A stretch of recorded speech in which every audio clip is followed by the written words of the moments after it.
Your Toyota BC dealers present BC Outdoor Sport Fishing with your host, Mike Mitchell. BC Outdoor Sport Fishing is brought to you by Yamaha, Rapala, Duncanby Lodge, Lowrance, Port Boathouse.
Welcome everybody to BC Outdoor Sport Fishing. Got a special show for you today. We got Jordan Ulrich. What's your company name, Jordan? Interior Fly Fishing Company. All right. So I've done some business with you before. I've got some flies for you for the thing. You're going to do some writing for us for the magazine coming up.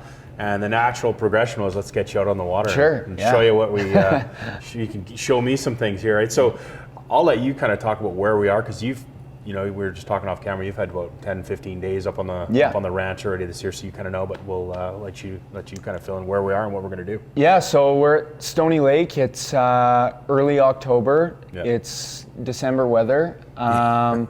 But this time of year is awesome. Stoney's a great fishery. It's diverse. It's got multiple strains of fish that all seem to coexist really well. So what we're going to find is fish in shallow water feeding on staple food sources, small leeches, shrimp, bloodworms, things that they can count on eating right up until ice on, which if we keep this weather around, it's not going to be too long before that happens. Great. And then for some of the people that are out there, the Kamloops trout is kind of a myth because it's not really the Kamloops trout anymore, is it? Everybody groups that into one thing. Like you said, there's 3 different strains in here. So what strains are we going to be covering? Pennask, Fraser Valley, and Blackwater. Yeah. So when a lot of times when people refer to Kamloops trout, I think Pennask strain. That's what I classify as Kamloops trout. But they're all different in their own little way. Their characteristics, the way that they're built. Like a Pennask will look a lot more streamlined than a Fraser Valley, where you'll see really big, deep shoulders, lots of spots below the lateral line. They all fight different too.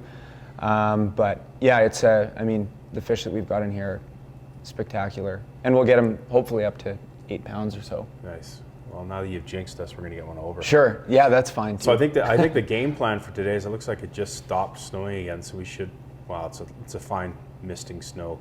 We should probably our goal today should be try to get the Triple Crown. I want to see if we can get one of each species. One of each would be great. Would be a neat show. And again, sounds like indicators and micro leeches and different various things. Yeah, right? Static.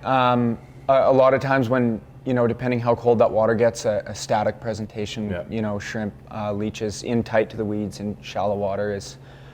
These fish love there's a bunch of channels that braid through the back end of the lake, so they'll kind of use those as feeding lanes, and all we have to do is set up in there and convince them to eat the wrong thing a few times.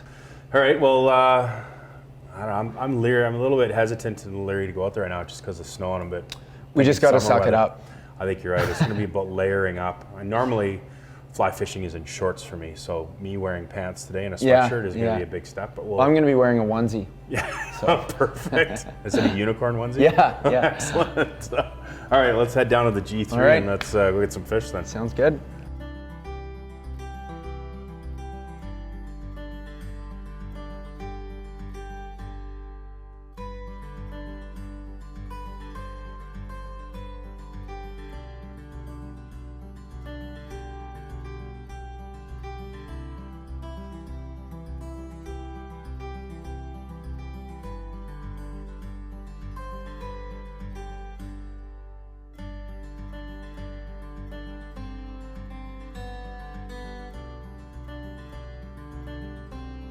Oh, there we go. Oh, there he is not.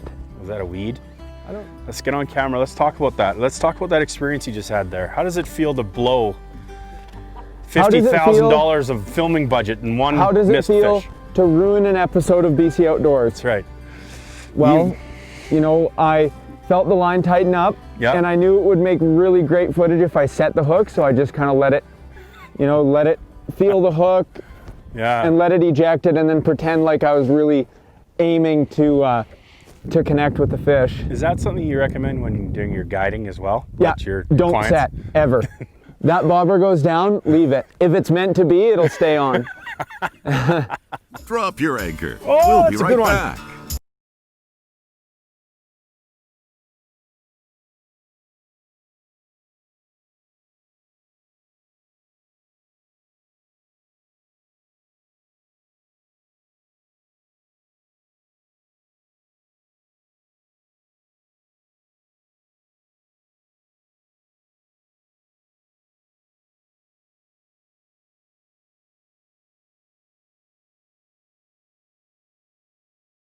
Closed captioning brought to you by the world-famous Duncanby Lodge, located in beautiful Rivers Inlet, British Columbia.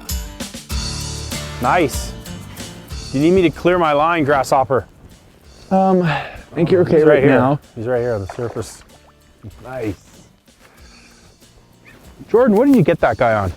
It's my new fly, my new yes. leech. We did talk about this, I forgot already. So it's a leech pattern in kind of a burgundy color. Yeah, it's got the it's Brian Chan's most infamous invention. Oh, I see you changed your tune now that the camera's rolling. Now that the camera's rolling. Yeah, you're not taking credit for it anymore? No. He likes being underneath the boat. Good sight.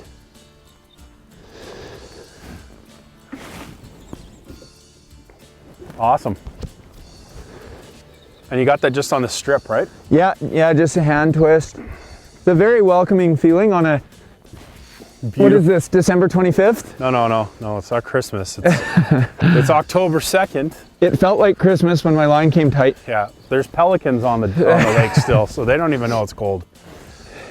It's okay though. Oh, that's a nice fish. Yep, I'll take it. Yeah, are we gonna pump this one? Yeah, I'm gonna risk the cold numbing water. Of the hands. There we go, into the net. Look at that. What an amazing feeling. Good job, buddy. Look at that. Good job. That's a beaut. It wasn't all that long into the retrieve, so just do a quick pump. We got something. Okay, I'm gonna let this guy show him quickly to the camera. Sure. This is Fraser Valley strain. Yep. I believe. Beautiful. Yeah. All right. And there he goes. Gone. Nice October. Nice. Stony Lake. I'd shake your hands, but that mean I have to take my gloves off. Yeah, no, don't worry. We'll do a telepathic handshake. All right. Celebratory handshake later. How's that? All right. Now here's the kicker. Ooh. Okay. Well, we got a scud. Uh-huh. That's a lonely scud.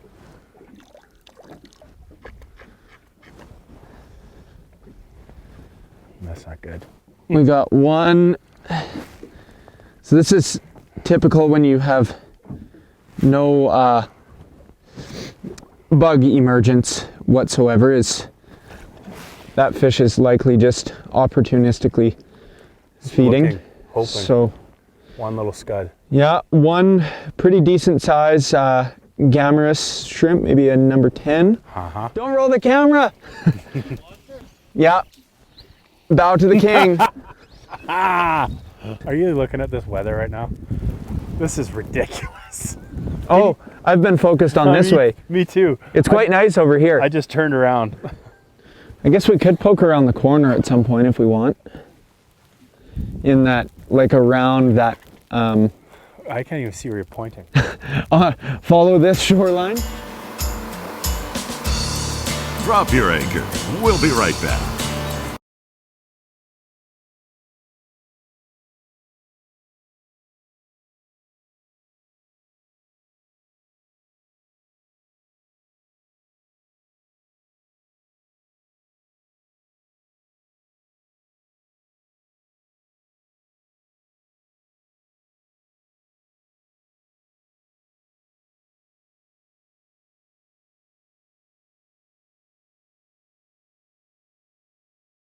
All right. Good one. Hey, Jordan, guess what? Found some fish. All right. What did you get this one on, Jordan? It was actually on the, what was last night? Yesterday, Tuesday. We'll call it the Tuesday night special. All right. And you tied more than one, right? Actually, I tied two, yeah. One for me and then another one for me in case I lose the first one. All right. Guess what we might lose? You overboard. Right on.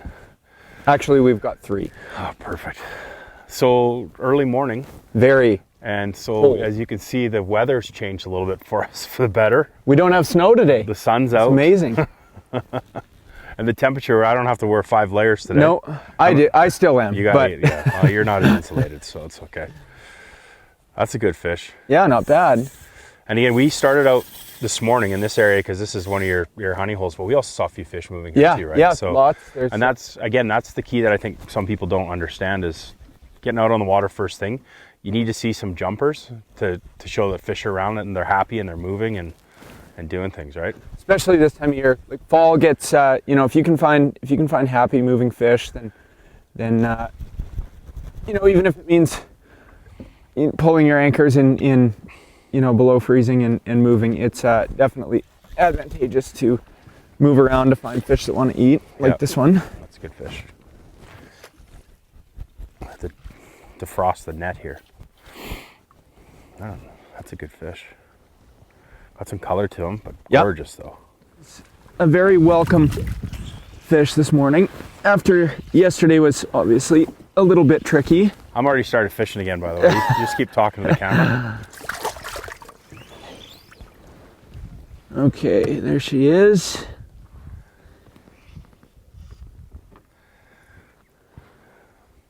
And there she be.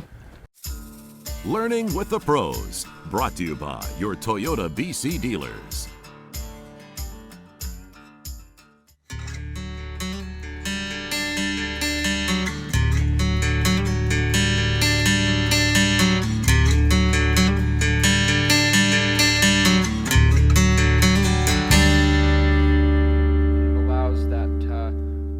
It keeps your fly from clumping as you're wrapping that dubbing loop forward. Pick this out kind of how I want it. All I'm going to do from here basically is wrap it forward, and one thing to be very cautious that make sure that you're doing is as you wrap the dubbing forward, just make sure that you're pulling back the strands and the fibers on each wrap. What that does is just again keeps them from getting really trapped as you move this dubbing loop forward up the shank towards the eye of the fly. Kind of gives it a natural teardrop shape or a taper from the front to the back. You look at leeches, always have one end that's the head is always a lot thicker than the tail, so that's kind of the idea with this. So all I'm doing basically is you're making uniform wraps all the way up the shank. You don't have to worry too much about what it looks like right now because this is all going to be picked out at the end. This fly also fishes really well as a static presentation, so under a strike indicator. You can hang it, you want it kind of within 5 feet of the bottom is good. This is a great fly in the morning, any time of year when you're fishing, even if you have strong chronomid hatches, a lot of times in the morning or directly after a chronomid hatch, they'll key in on leeches, especially afterwards. They've had a big feed on chronomids, they'll eat leeches to kind of cap down their meal. So I'm just pulling these fibers and being quite diligent to make sure that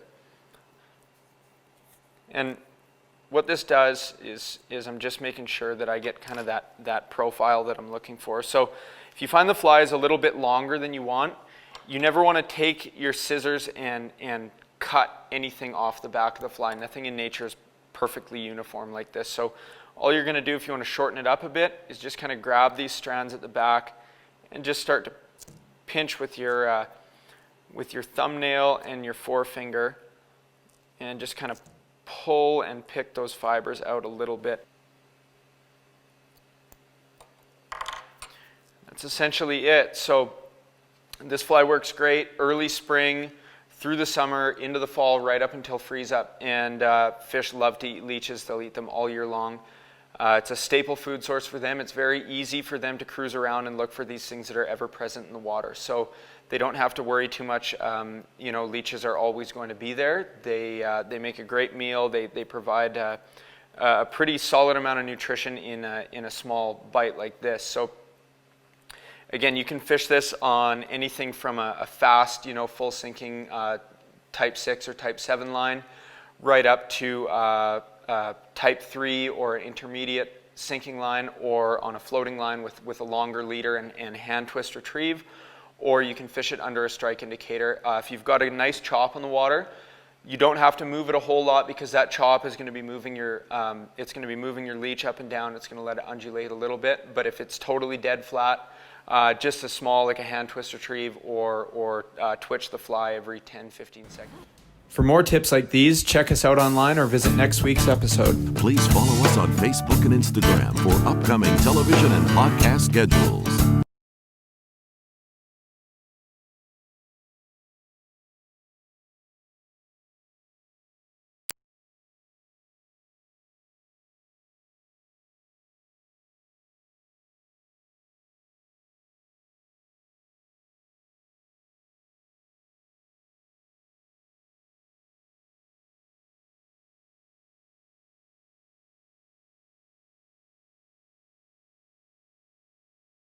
On.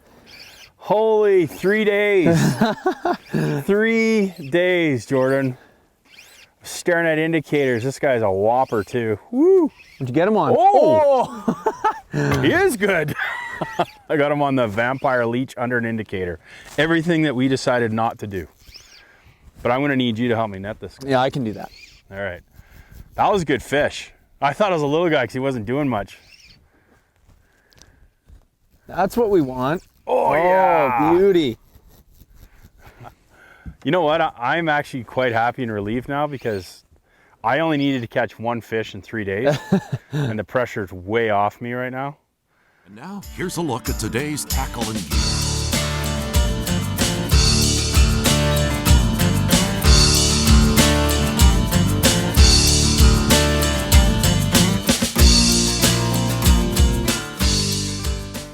Hello folks, we're going to talk to you about the gear that we've been using on today's episode. Rods today were 10 foot, 5 weights, and this happens to be the brand new Mayhem fly fishing rods. But we also used the 9 foot 6 weight. Yeah. Right, when we're checking sink lines as well sure. too, right? So up and down the province right now, or even stillwater fishermen are all using, it's pretty standard size. Yeah, 9.5 to 10 feet is great. You get a little bit more turnover. With a few extra inches on the rod just makes it a bit easier than a standard 9-footer, yeah. Especially throwing indicator rigs and long leaders and such. Yeah. Reels today, just a large arbor reel. Most guys are using that anyway in the industry right now. And again, it's quick pickup, drag. Get to the fish gets to the reel. they do often. Yep. You need that larger arbor just to pick up and catch up back up the line. A bit of stopping power, yeah. And then we'll talk fly lines, and we're both utilizing Scientific Angler fly lines. So I'll let you talk fly lines, leader, and down to flies, right? Sure. So we're both running the same. We're both running the same line, the SA Wavelength Titan. So it's short head, very aggressive. It's uploaded a little bit, so it's designed for throwing. It's designed for throwing longer leaders, indicator setups and whatnot. So as far as a leader setup, now this is yours is a little bit different than mine, but you're basically running 6 pound down to your fly. Yeah. I run a swivel on mine a lot of times with I run fluorocarbon through my whole leader just because it sinks a little bit faster and lets it hold it vertical down there, and essential is a non-slip mono loop, especially fishing micro leeches or chronomids, bloodworms, anything that you're suspending under an indicator just lets it move a little bit more freely. So then flies, let's talk about flies, right? That's was a bit of the key the last couple of days, is trying to figure out what they wanted and what they would take, right? And there was no crazy consistent pattern, but I think all the fish that we got were on leeches. So dubbed, brushed leeches, Chan's ruby-eyed leech is a great option in the fall, and then we're fishing. I like these blood leeches that have got a bit of a hot spot on the front. So I know you caught a nice fish on this today. So that's got that chartreuse bead up front, and then a little bit of marabou for a bit of movement, some flash, and then that blood leech dubbing in the body.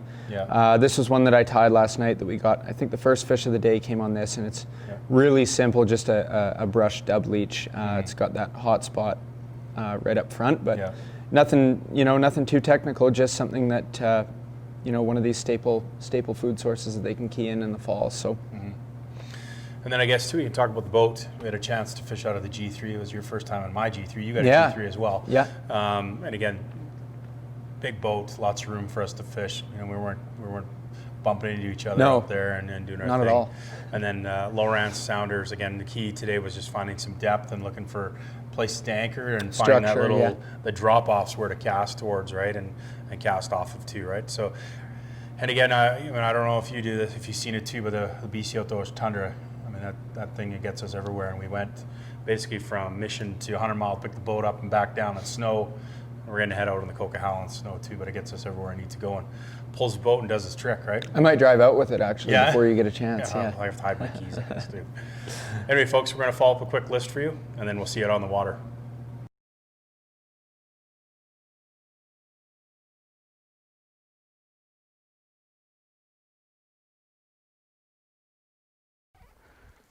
You're just letting it sit static? I just twitched it, and that's when I noticed it went down, and I was like, weed, and then it went, hey, wait a minute. There was like a 1 second gap from the time you said, oh. Yeah. And then it was like. Yeah, okay, he's there. This is a great That's a good fight. fish. Yeah, that's a really good fish. Are you going to pump this one? Because we're I could, chronomids? because there's chronomids around for sure. Yeah. I say you because I'll take the gloves off. Yeah, my gloves are off right now. I'm not wearing gloves, but oh wow! Oh, look at that! That's a beauty. That is a great fish. And no, I'm not even prolonging this. Like I'm trying to get him gears here, man. I just want him in. There we go. There we go, Mike. Oh, nice fish. That's the biggest trout I've caught in 3 days.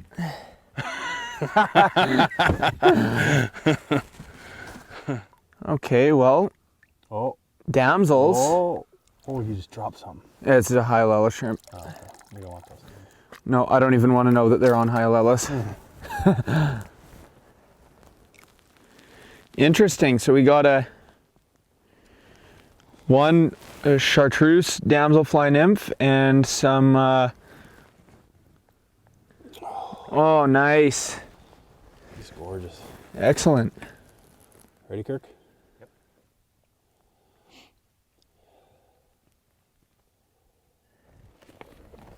And gone. Oh, I love the way they swim away. Nice. All right, Jordan. I hate to do this, but I think we're done for the day.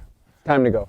Yeah, it's been lots of fun. I want to thank you. Thank you very much, Mike. For coming out. Tons of lots fun. of fun. Yeah, we learned lots and had some laughs and had some good interactions with some nice fish. Dealt with some snowstorms. Yeah. And some different weather for sure, but that's the way it is, right? That's honestly, fishing up here, and especially in the fall. In the fall, right? That's the way it's going to go. So that's what it is. It is what it is. A vast improvement today from yesterday. Exactly. All right. I want to thank you folks for joining us at BC Outdoor Sport Fishing. We look forward to having you join us on a future episode.